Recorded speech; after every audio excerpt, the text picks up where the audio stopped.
Halo guys, lagi pada sibuk ngapain nih? Kalau yang nggak ada kerjaan ya cari-cari kerja seadanya gitu ya, biar bisa dapat uang kecil-kecilan lah, bisa buat makan ya, oke? Penguasa hitam di sini akan membahas spoiler Battle Truck Heaven episode 111 yang part 2-nya ya, oke? Melanjutkan cerita kemarin, yang dimana Soyen sudah melakukan 10 pertukaran dengan tetua lembah api berkobar untuk mendapatkan perubahan terakhir dari 3 api misterius yang belum lengkap. Soyen sekali lagi mengeluarkan penggabungan api surgawi dan api binatang yang baru diperoleh untuk membuat teratai api amarah Buddha. Apakah Soyen masih baik-baik saja setelah pertukaran terakhir menggunakan seluruh kekuatannya? Bagaimana keseruan ceritanya? Langsung aja kita gaspol. Tangxin mengebaskan badai energi yang tersisa dari pertarungan Soyen dan Wuzen menuju celah spasial, di mana kemampuan merobek ruang yang menggetarkan jiwa ini adalah sesuatu yang hanya bisa dilakukan oleh seorang legenda Dosun. Murid-murid lembah api iblis akhirnya menghela nafas lega melihat Tangxin telah mengusir badai energi yang menakutkan dari aula. Di mana setelah mengusir badai energi itu, Tangxin tidak bisa menahan getaran di hatinya, karena dia sadar yang telah menciptakan badai itu tidak lain adalah teratai api Soyen. Tangxin menghela nafas pelan di dalam hatinya, karena dengan kemampuan seperti ini, sepertinya Soyen telah memiliki seseorang guru yang tidak kalah luar biasa, dan pemikiran itu tanpa sadar membuat kekecewaan melintas di matanya. Ya, maksudnya Tangxin. Kayaknya berniat menjadikan Soyen muridnya atau murid lembah api berkobar. Tapi karena mikir Soyen sudah punya guru, jadilah si Tangxin patah hati gitu ya guys ya. Baru setelah itu Tangxin perlahan turun dari langit dan mengumumkan bahwa pengujian telah berakhir. Di mana Soyen secara mengejutkan mampu meloloskan diri dari pengujian menakutkan tersebut. Buat teman-teman yang nggak tahu itu celah spasial apa ya, celah spesial itu yang udara dirobek itu ya, pas Soyen lagi baku hantam sama ketua-ketua lembah api iblis itu loh di Akademi Jian'an yang pernah muncul itu di episode ke-82 ya, yang teratai api pemusnahan gak bisa Soyen kendalikan, terus diselamatin sama dua tetua Akademi Jian'an, dirobekkan celah spesial untuk mengusir teratai apinya Soyen itu loh. Masih ingat gak? Wuzen tidak bisa berkata apapun ketika Tangxin membuka pengumuman dan hanya bisa mengangguk pasrah saat ketua lembah api itu menyarankan teknik perubahan 3 api misterius kepada Soyen secara resmi. Wajah Tangxin juga berubah menjadi semakin hangat setelah melihat bahwa dua tetua lembah tidak banyak berkata-kata lagi sebelum kemudian memerintahkan semua orang untuk bubar dari aula. Tangxin berbalik dan memimpin jalan menuju balai teknik Do di wilayah lembah yang lebih dalam, di mana teknik perubahan 3 api misterius sebagai ilmu rahasia klan telah disimpan secara tertutup di sana.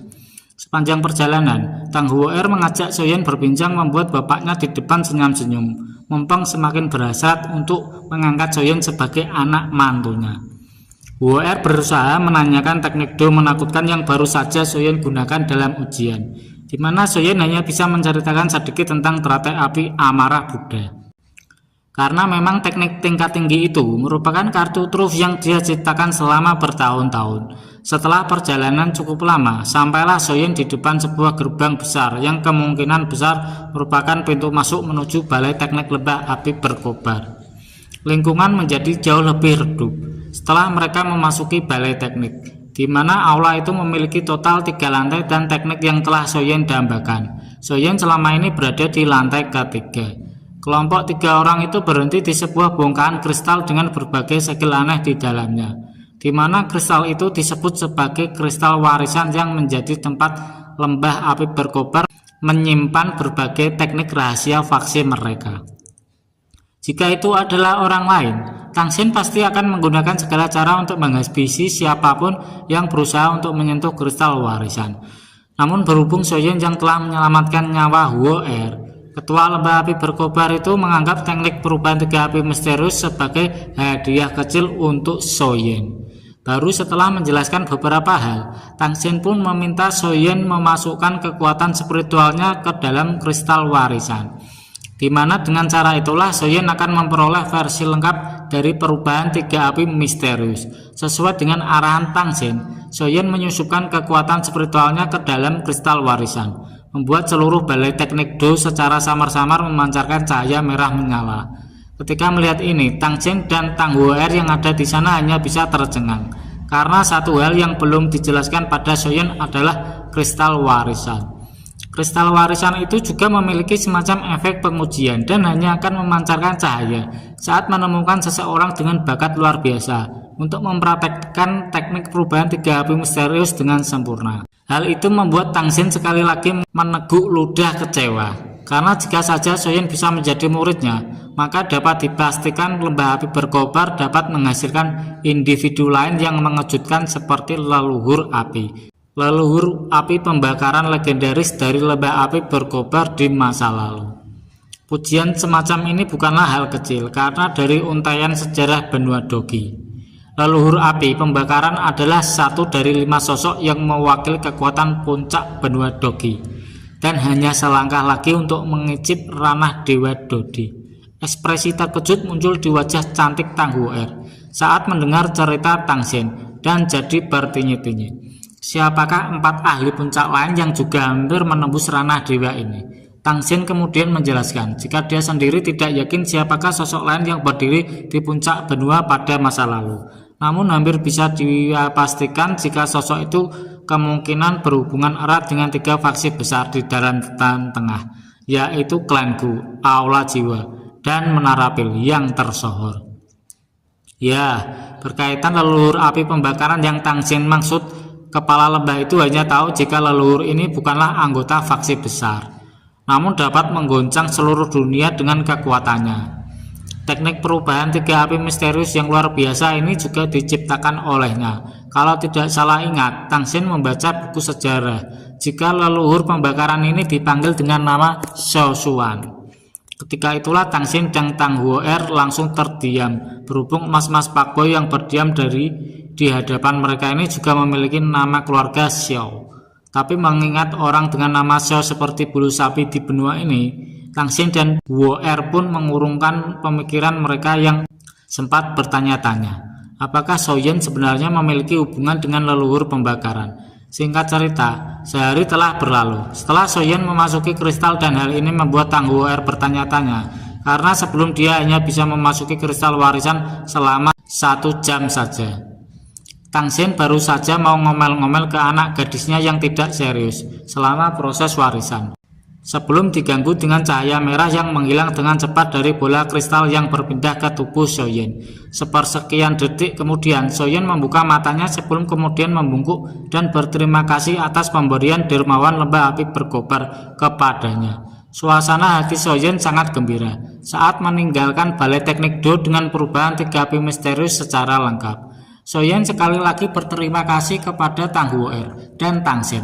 Apabila menemui masalah selama perjalanan, Soyen diharuskan meminta bantuan ketua lembah itu untuk mencarinya kemanapun kalau membutuhkan bantuan. Berhubung Soyen telah mendapatkan apa yang dia cari, tuan muda ketiga keluarga Xiao itu juga tidak bisa tinggal lama-lama di lembah api berkobar dan segera pamit untuk kembali ke kota Tianhuang. Sepanjang perjalanan menuju ke kota Tianhuang, Soyen memikirkan cara untuk melatih perubahan api kedua dan ketiga, di mana kalau dia tidak berhati-hati, Soyen justru akan menimbulkan kerusakan besar bagi tubuhnya.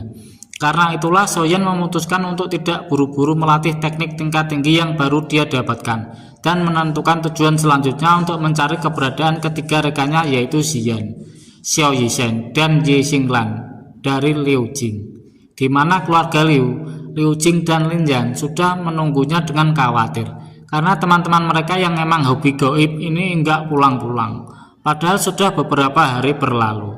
Soyen menceritakan secara ringkas pengalamannya selama beberapa berada di lembah api berkobar, sebelum bertanya kepada Liu Jing apakah seniornya itu sudah mendapat kabar tentang teman-temannya.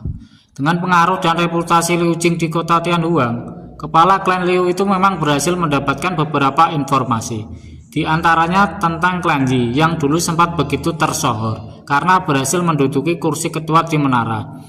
Sayangnya kursi ketua itu harus menghilang dari tangan klan Yi. Karena itulah klan Yi mengirim generasi mudanya untuk belajar di Akademi Jianan. Selain informasi tentang klan Yi, Liu Jing juga mendengar kabar tentang seseorang di wilayah Bil yang dikabarkan memiliki tubuh beracun yang membuat ekspresi gelap Soyen segera menghiasi wajahnya.